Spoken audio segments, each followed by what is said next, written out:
అష్టలక్ష్మి స్వరూపాలు కూడా ఉన్నాయి. ఎంఎల్ఎస్ వ్లాగ్స్ ని లైక్ చేయండి, షేర్ చేయండి, సబ్స్క్రైబ్ చేయండి. సో ఫ్రెండ్స్, ఇక్కడ వచ్చి ఈరోజు శాకాంబరి అలంకారం కలగోల శాంభవి అమ్మవారికి. ఈమె వచ్చి శ్రీ ఆదిలక్ష్మి అమ్మవారు. ఇక్కడ వచ్చి ధాన్యలక్ష్మి అమ్మవారు. ఈమె వచ్చి వీరలక్ష్మి అమ్మవారికి కాకరకాయలతో అలంకారం చేశారు.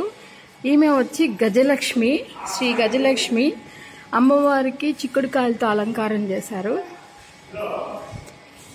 ఈమె వచ్చి సంతాన లక్ష్మి అమ్మవారికి చిక్కుడుకాయలు మరియు దొండకాయలు అలంకారం చేశారు. ఈమె వచ్చి విజయలక్ష్మి.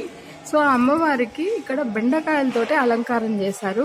ఈమె వచ్చి విద్యాలక్ష్మి, సరస్వతి మాత స్వరూపము. ఈమెకు వచ్చి దొండకాయలతో అలంకారం చేశారు. ఈమె వచ్చి శ్రీ ధనలక్ష్మి అమ్మవారు.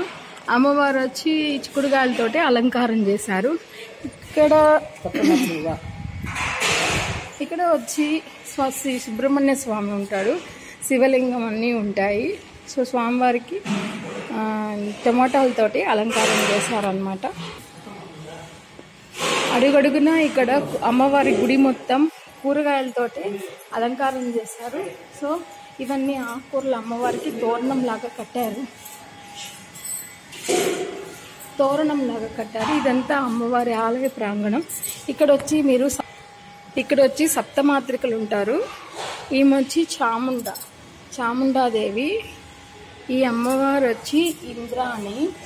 ఈమె వచ్చి వరాహి. ఇప్పుడు వారాహి అమ్మ నవరాత్రులు కూడా జరుగుతున్నాయి కాబట్టి అమ్మవారికి విశేషంగా టమాటాలతో అలంకారం చేశారు. ఈమె వచ్చి వారాహి అమ్మవారు. వైష్ణవీదేవి.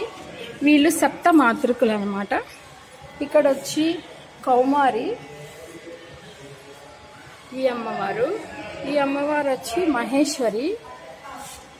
ఈ అమ్మవారు వచ్చి బ్రాహ్మి, గాయత్రి అన్నమాట.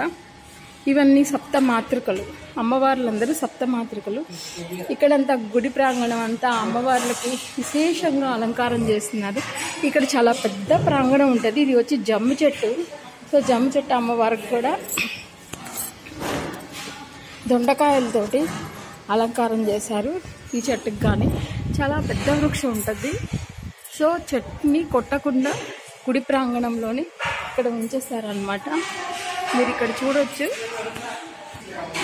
ఇది వచ్చి అమ్మవారికి రాత్రి సహస్ర దీపాలంకరణ చేస్తారు. ఊంజల్ సేవ అమ్మవారికి. సో అమ్మవారిని ఇలా అలంకరించారనమాట.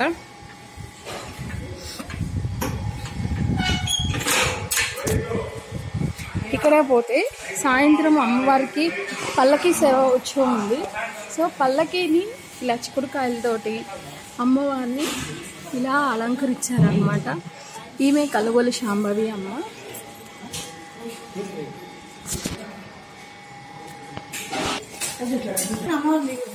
తెలుసు